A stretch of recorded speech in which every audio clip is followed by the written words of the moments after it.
చేతులు కాలినాక ఆకులు కాదు. 28 మంది చనిపోయినటువంటి ప్రాణాల యొక్క వాల్యూ ఏంది? మళ్ళీ దాన్ని కూడా హిందూ ముస్లిం అన్న సగానికి సగము ముస్లింలే చనిపోయారు. ఫస్ట్ ఏం చేసారు? నేనేమంటానంటే ఈ ప్రొపగండా సృష్టించడానికి చిల్లరగాలు మోతాదయ్యారు. ఈ ప్రొపగండా సృష్టించడానికి చిల్లరగాలు మోతాదయ్యారు అనమాట. ఈ చిల్లరగా నేనేమంటానంటే ఈ ప్రొపగండా సృష్టించడానికి ఏమైందంటే మొత్తము అడిగిరంట, ఎవరో ఒకరిని అడిగిరు, ఏ కులం అని చంపారు. మరి చచ్చిపోయిన వాళ్ళు అంత ఎవరు? సగానికి సగం మంది ముస్లింస్. ఇక్కడ ఏమైతుందంటే హిందూ అని పేరు పెట్టి చంపిరు కాబట్టి, పేరు అడిగి చంపిరు కాబట్టి, పైన టిప్పి చూసి చంపిరు కాబట్టి, ఇవి కొత్తగా తెస్తే ఏమైతుందంటే హిందూ ముస్లిం మధ్య మళ్ళీ మన దేశంలో 100% ఈ దేశంలో ఉన్న ముస్లిం కూడా పాకిస్తాన్ లో ఉన్నటువంటి ఆ దేశ ముస్లింలను ఖచ్చితంగా, ఈ ముస్లింలు చాలా మంది ఆర్మీలో ఉన్నారు, వాళ్ళు పటాపంచలు చేసి ఇలా కాల్చి పడేస్తారు మన వాళ్ళు. ఈ దేశంలో క్రైస్తవుడు కూడా ఆర్మీలో చాలా మంది వాళ్ళు కూడా ఖచ్చితంగా కాల్చి పడేస్తారు పాకిస్తాన్ వస్తే. అందులో డౌట్ లేదు. అది భారత్కున్న బలం. భారతదేశంలో అనేక మతాలు ఉన్నా, అనేక కులాలు ఉన్నా ఖచ్చితంగా ఆర్మీలో ఉన్న క్రైస్తవుడు, ఆర్మీలో ఉన్నటువంటి ముస్లింలు, ఆర్మీలో ఉన్నటువంటి వీళ్ళందరూ కూడా ఎస్సీలైనా వీళ్ళందరూ కూడా పాకిస్తాన్ కనబడితే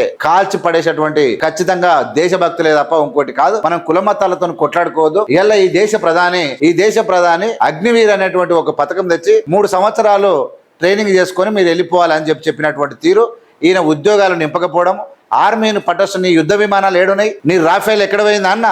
నీ రాఫేల్ యుద్ధ విమానాలు ఏడవన్నాయి? ఎందుకు పోయి ఆ దాడులు చేసిన వాళ్ళని ఎందుకు పట్టుకురా అంటే వాళ్ళ ఇల్లు ఊలగొట్ట, వాళ్ళని అది చేస్తాం అంతా. నేను ఏమంటాను అంటే అయిపోక ముందు, ఇలా ప్రాణాలు పోకముందు చర్యలు తీసుకోవాల్సిన నరేంద్ర మోడీ ఎందుకు చేతులు కాలినాక ఆకులు పట్టుకొని మళ్ళీ దేశభక్తి దీనికోసం? ఇలా పాకిస్తాన్ ఏం చెప్తా ఉందంటే ఆయన రాజకీయ ప్రయోజనాలకు వాడుకుంటుందని చెప్పింది, మాకు సంబంధం లేదని చెప్పింది.